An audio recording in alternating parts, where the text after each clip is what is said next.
نام و نشاں ہمارا، بابل سے دبنے والے اے آسمان نہیں ہے ہم، بابل سے دبنے والے اے آسمان نہیں ہے ہم، سوال کر چکا ہے کہ انتہا ہمارا۔ بسم اللہ الرحمن الرحیم، نحمده ونصلي على رسوله الكريم، اما بعد فقد قال الله تبارك وتعالى في القرآن المجيد، فاعوذ بالله من الشيطان الرجيم، بسم الله الرحمن الرحيم، والذين جاهدوا فينا لنهدينهم سبلنا وإن الله مع المحسنين۔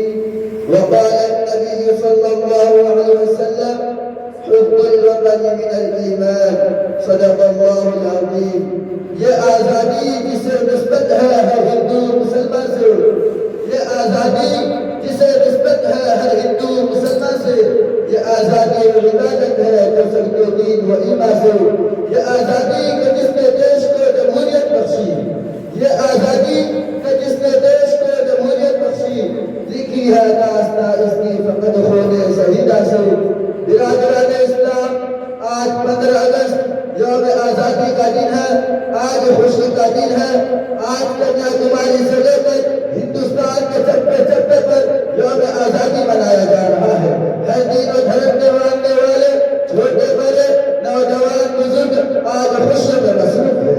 آج ہر کالج یونیورسٹی 91% میری جو اسکولوں اور خاص طور سے مدارسوں میں اس پروگرام کو خوب دھوم دھام سے منایا جا رہا ہے۔ لہٰذا میں بھی اور آپ بھی جشن آزادی میں شامل و شریک ہے۔ الغرض واقعہ قصہ مختصر یہ ہے کہ میں بھی انشاءاللہ آزادی کے عنوان پر لب کشائی کرنے کی جسارت کر رہا ہوں۔ دعا کریں کہ باری تعالیٰ مجھے صحیح صحیح کہنے کی اور ہم سب کو اس پر عمل کرنے کی توفیق عطا فرمائے، آمین۔ کسی شاعر نے پیارے خود کہا ہے، اندازے بنا کر جیب بھر کے شوق نہیں ہے، اندازے بنا کر جیب بھر کے شوق نہیں ہے، شاید میں اتر جائے پورے دل میری بات۔ اے ملت اسلامیہ کے پاس بانو، سنو اور غور سے سنو، سنو سے ایک سنو، ہندوستان میں باری میں جب انگریز آیا تھا وہ بھی تجارت کے نام سے، اور پھر اس نے آہستہ آہستہ آ کر پورے بر صغیر پر اپنا قبضہ تسلط کر دیا اور مسلمانوں کو غلامی کی زنجیروں میں جکڑ لیا۔ تو اللہ تبارک و تعالیٰ کی رحمت جوش میں آئی، بابل کے سامنے ہاتھ بلا کر کھڑا کر دیا،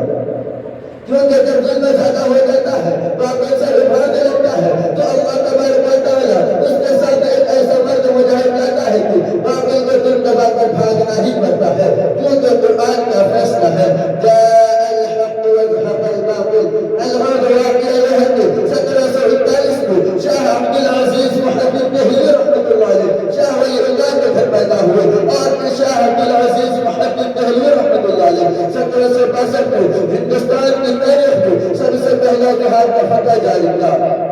اور کہا کہ وہ لوگوں انگریزوں کے خلاف جہاد کا دفاع جو ہو چکا ہے، اسی فتح کی روشنی میں مجاہد آزادی سیر اسلام، اللہ و رسول کا ماننے والا، قرآن پر ایمان رکھنے والا، صحابہ کرام کے نقش قدم پر چلنے والا سیر بشیر حضرت ٹیپو سلطان رحمۃ اللہ علیہ 1752 کے میدان میں آیا، جس کے بارے میں کسی شاعر نے کیا خود کہا ہے، گیدڑ کی 100 سالہ زندگی سے،